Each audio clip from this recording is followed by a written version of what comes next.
Hi YouTube, long time no see, and if you can't hear me very well, I apologize completely. I'm sick. I don't have the H1N1 or anything like that, but as you can hear in my voice, I have something going on that I'm fighting. Cats. I love them, but they get into mischief. I put up my Christmas tree early, but they have already knocked it down. It was beautiful, wonderful.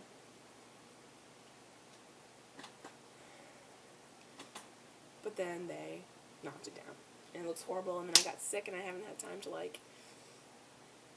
dazzle it back up again. Okay, so actually this is a video about the books I've read. I'm going to start with, let's start with Distant Shores. This is by Kristin. Overall, my very, very first opinion of this book, while reading it, I feel like it is for the more mature reader. Perhaps it is something that adults who are married can relate to a little bit more. I find that her discussion of married life and being separated and stuff like that, something I wasn't totally connected to.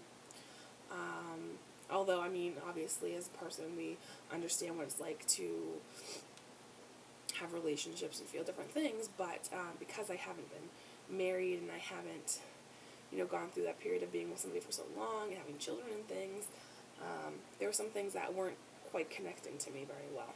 So, I feel like if you're maybe in your 40s, that this book would, be something that would connect to you more. Distant Shores is a cute title for this book. The people in the book, their last name is Shore, and the husband and wife are kind of distant, and they end up living on different kind of coasts for a while too. And so I thought that, Distant Shores was really cute. It really, in the end, they talk about a hammock. And they do talk about the beach a lot, but it's not so much about, the beach. When I first picked up this book, I thought, oh, it's going to be about the beach. Not so much. It actually is about a man who was, a former NFL player, and his transition into, kind of newscasting, and his wife, who was passionate about painting at one point. They have 2 children. It's about family. And let me just read to you what this little inside panel says, and then that'll be it. In her stunning New York Times bestseller, Summer Island, Kristin struck a chord in readers and critics alike with her portrayal of the bittersweet reunion between a mother and daughter. Now, I'm trying to remember Summer Island. I actually like Summer Island better. I don't think I reviewed that one. Summer Island. Ooh, I like Summer Island a lot. I'm pretty sure. If that's the one about the guy who is sick and has AIDS. It's a good one. Now in Distant Shores, she explores the heartbreaking reality of a marriage in crisis. With grace and compassion, she illuminates the emotionally challenging choices facing 2 people married for 24 years who have forgotten how to love one another. See? Elizabeth and Jackson Shore married young, raised 2 daughters, and weathered the storms of youth as they built a family.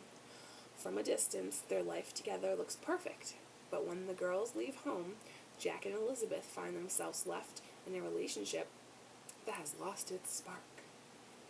In their suddenly empty and quiet house, they each begin to wonder about the roads not taken. When Jack is offered the job of his dreams, Elizabeth puts her own needs aside and follows him across the country. Once there, she feels lost and empty, missing her beautiful cottage by the sea on the Oregon coast. Now when she stands at her bedroom window alone because her husband is working, all she sees is the building across the street, instead of the beach music she loves, she hears honking horns and screeching tires. Then a family tragedy turns Elizabeth's world upside down. In the aftermath, she finds herself questioning her life, her choices, her marriage, long-forgotten dreams. In a daring move that will shock her husband, her friends, and her children, she chooses to let go of the woman she has become and reach out for the woman she wants to be. It explores the intricacies of modern marriage, tears, laughter, hopes, losses, heartache, triumph, enduring power of love. Let's see. So, well written, good story. Again, I feel like it's a little bit more for older folks. Not older, but like, you know what I mean? Like, not like teenagers or 20s people. But, you know, more mature women who has a family. I think my mom would actually maybe like this book. Yeah, so that's my review. I hope it helped you out. And I look forward to sharing more stuff with you soon. See ya.